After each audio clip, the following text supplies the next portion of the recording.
Okay, so good day po. Ito yung continuation natin kung paano natin ilalagay ito sa layout. So as you can see, meron na tayong drawing here sa model natin. So para ma-layout siya, katulad nito, bigyan ko kayo ng konting idea. Click mo lang tong layout, no? Yan yung sa layout natin, dyan. And makikita ninyo, meron na siyang title block. So, paano natin i-create yung title block? Importanteng makinig po kayo kasi para makapasa po kayo ng inyong title block.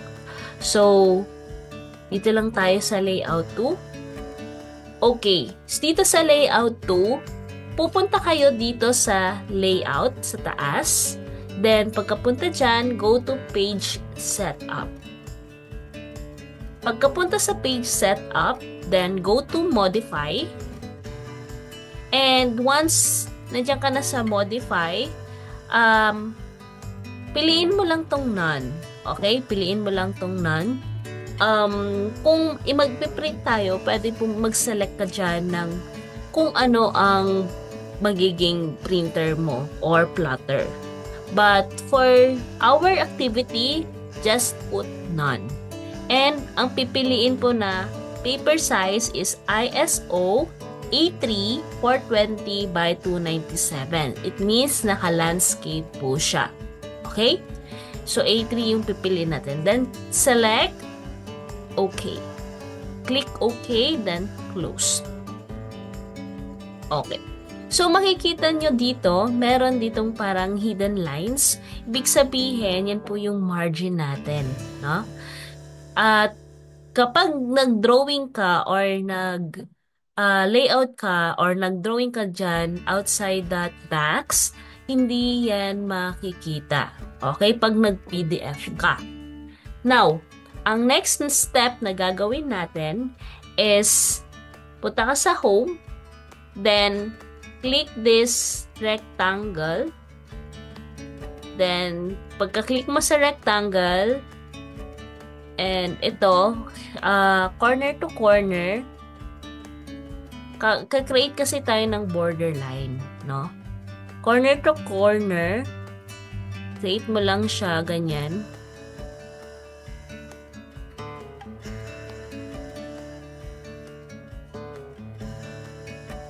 Yan. Corner to corner. So, ilalagay ko lang siya na 0 ang layer niya. Okay? Para black. And then, ang gagawin natin, offset ka. Offset to 0.70. Lagay lang natin sa 0.70 or 0.75. Ganyan. Okay. So, once na nakapag-offset na tayo, tingnan nyo naman, I think medyo, ano pa siya. Sige, i-offset tuloy natin siya to 0. Ulitin natin. Offset. Then, 0.8. Yes, let's try the 0.8. Yan. I think okay na siya. Yan, nakalatag na siya, nakaline na siya, align. Okay. So, since nakagawa na tayo ng borderline, i-erase lang natin ito yung nasa outside. Then, let's explode this. Ibig sabihin, ipahiwa-hiwalay natin yung lines. Just click X, then enter. Then, dito sa baba, ito makikita ninyo dyan sa baba, i-offset lang din natin siya to 1. 1. Going up. Yan. Tapos, i-offset din natin to ulit. Pero, this time, make it, i-undo muna natin. Then, O ulit. O for offset. Then, lagay lang natin 0.3 para dito. Yan. Click. And then, ESC for exit. So, this time, ka-create tayo dito ng another line. Dito. Yan. So, of course, the line is 1.3, di ba? Then, enter lang. So, meron na tayo ditong line. Click mo lang tong line na create mo. Gawin lang natin siya 0. And then, i-move natin siya. Move. Select the base point. Then, let's move this to 4. 4. Enter. Then, ang gagawin lang natin dyan is to copy this one. CO. Tapos, click mo dito. And, dito. So, ito yung endpoint natin. Tapos, same. Dito naman sa endpoint. Yan. So, ibig sabihin, equally siya na 4. Ngayon, dito naman, i-offset natin siya. And make it 2. Okay? 2. Pero dito sa right side. Yan. So, yan na yung magiging title block natin. And, syempre, lalagyan natin siya ng text. ESC for exit the command, the existing command or the current command. Then, click this text.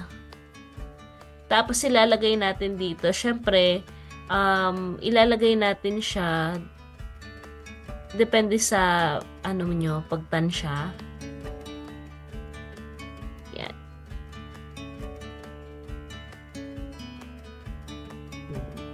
So, ilalagay natin dito, capital dapat, that is school. Yan. Tapos,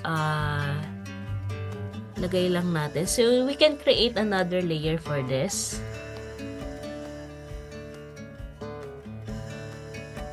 Yan, school. So, this one, I think, let's have another layer.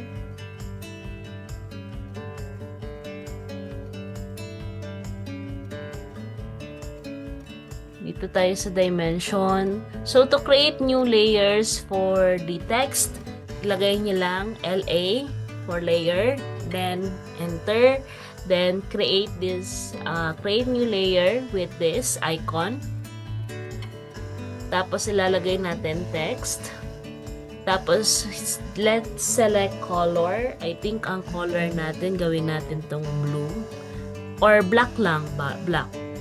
Better black. Okay, text. For text lang. Then, close. Then, select the, yung ginawa ninyo, yung text. Then, pipiliin lang natin tong text layer. Yan. So, let's copy this. Ito yung magiging basis na natin. So, copy lang natin siya and ika-copy natin siya para naka-align siya. Okay? Then later on, ayusin na lang natin. Yan, ito. Tapos dito. Tapos dito. And dito. Yan. Okay, then exit. So, ano yung next? Ilalagay natin dito yung project name or we can, ano na lang dito, title. Title na lang dito. Dito is name, of course your name. Name and black. So, you can move this. Ayan. You can adjust. Then, this one is yung date. Date. And this one, ilagay lang natin is yung number. Plate number. Or, sabihin natin, number lang. NO dot. Okay? So, ang gagawin natin, ilalagay na natin yung school. So, CO for copy. Lagay natin dito sa baba.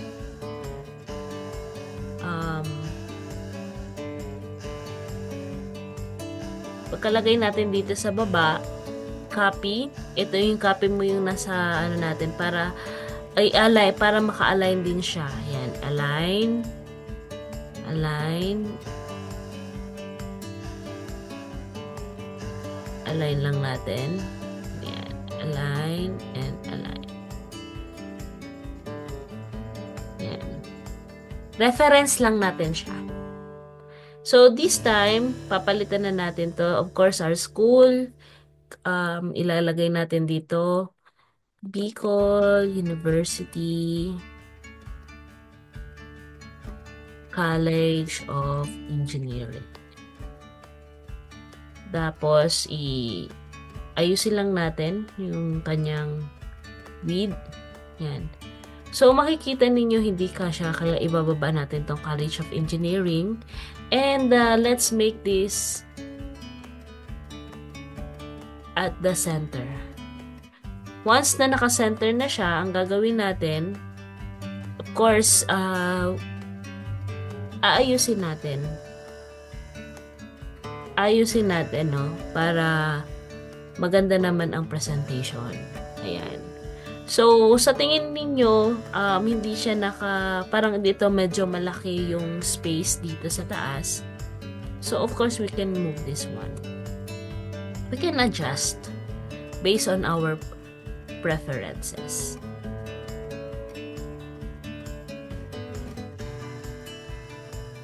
Yan. So, may nakikita kayong parang X. So, sometimes it's annoying kasi yan yung nagiging reason kung bakit minsan napupunta sa gilid, 'di ba? So, konting ano lang naman, tiyaga-tiyaga lang yan. Konting ano lang yan. Okay, so nasa gitna na siya. Dito naman, of course, yung activity nyo, 2D dimension. 2D AutoCAD. 2D AutoCAD exercises. Yan. So, same. Ang gagawin natin, ilalagay natin siya sa gitna. Yan. Of course, syempre, igigitna rin natin siya. Para maggitna yan, okay, nakadepende na sa inyo kung paano nyo siya gagawin. Tapos, dito naman, of course, your name and black. So, my name, ilalagay ko yung example ko, yung name ko, Mary Joy Ortiz, o pwede M. Ortiz. Tapos, sa baba naman, is your block. Lalagay lang natin, BSME 1A. Sample. Tapos, center din ulit natin. Tapos, syempre, isi-center lang natin to.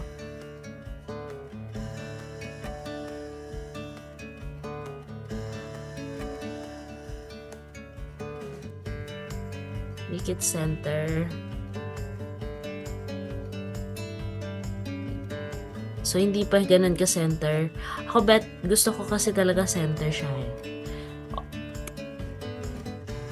Pwede naman para ma-center lang natin, alisin natin yung ortho.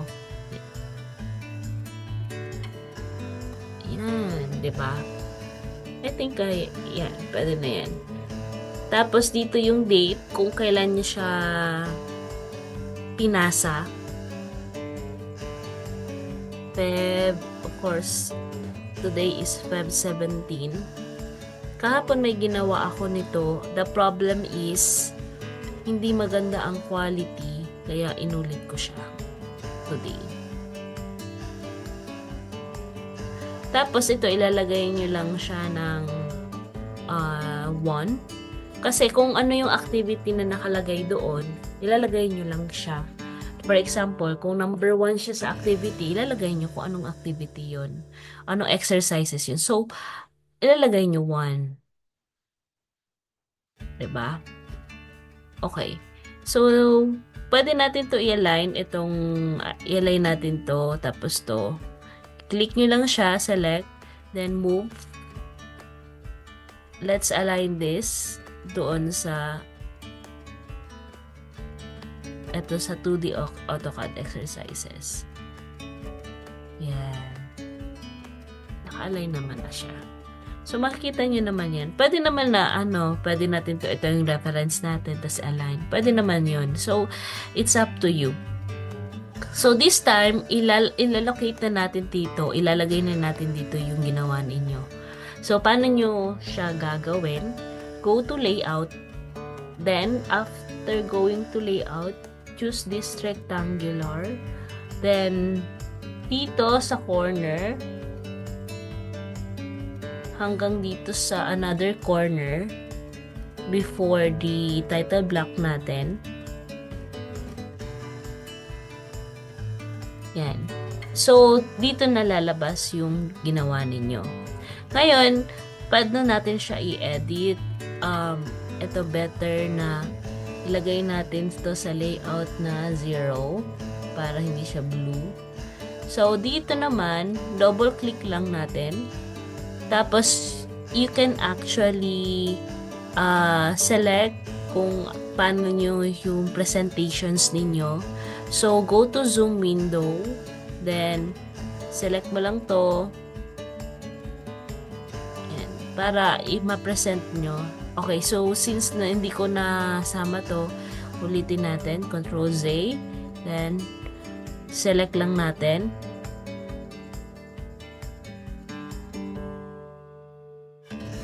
Ayun. Okay na siya. So, na medyo center na siya. Okay, ang gagawin natin dito is go to itong A na nakikita nyo. Tapos, i-export natin siya. And then, go to PDF. So, since nandito na tayo sa may PDF, and ang gagawin natin, ilalagay nyo lang siya is 2D Activity 1. Ayan. Mayroon akong ginawa. Pero, ayusin ko ulit. 2D activity, then naka-PDF na siya. Then, save.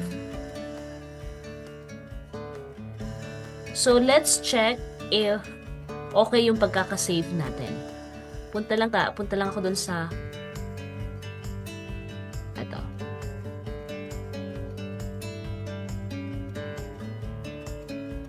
Tingnan natin kung hindi dito yung na-save ko. Hindi ito. Ayusin ko ulit.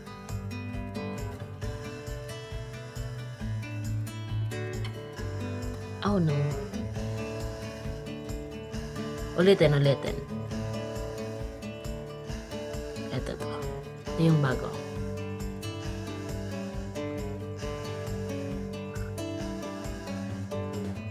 Okay, so nakikita ninyo bakit hindi nag-a-appear yung nasa baba? It means nasa labas pa siya ng borderline. So, ang gagawin natin, babalikan natin siya. Tapos, pag sinum natin siya, it means nasa labas pa nga. Okay, ang gagawin natin is i-move siya pataas. So, click lang natin to. Make sure naka-ortho. Para align pa rin siya. Click lang natin siya. Konti lang. So, ilagay natin dito sa taas. Sige. Gawin ko is move 0.1 lang. 0.1.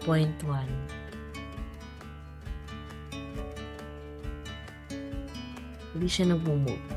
Invalid point daw. And ang pinakamaganda nito, offset na lang. Offset. Parang ano ko na lang to. 0.1. Masyadong mataas. Pwede naman kasi siya ma-move. Yan. So, select ka lang ng konti. Tapos, konting distansya lang. Yan. Okay na. Yan. Tapos, ititrim na lang natin to. Ititrim. Okay, huwag kayong mag-alala kasi hindi naman ako ganun stricto pagdating sa borderlines natin, no? Ang importante lang, naka-borderline siya.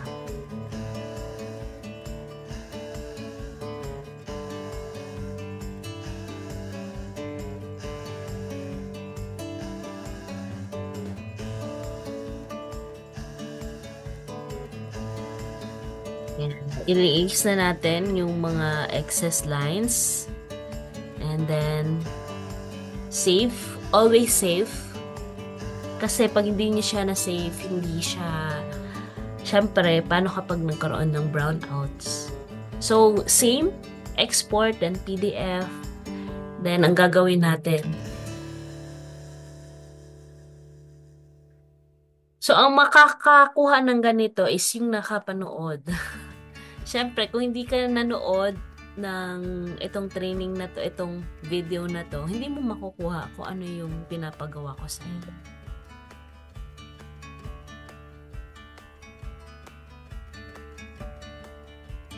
So, check natin if naayos na.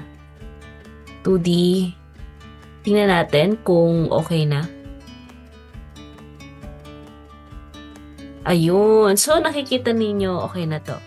Ngayon, mapapansin nyo dito, medyo nawala yung broken lines. It's normal because sometimes it's based doon sa thickness, no? Minsan, pagka na-print out na siya na PDF, yan, nawawala na yung yung natin, yung hidden lines. Pero it's okay.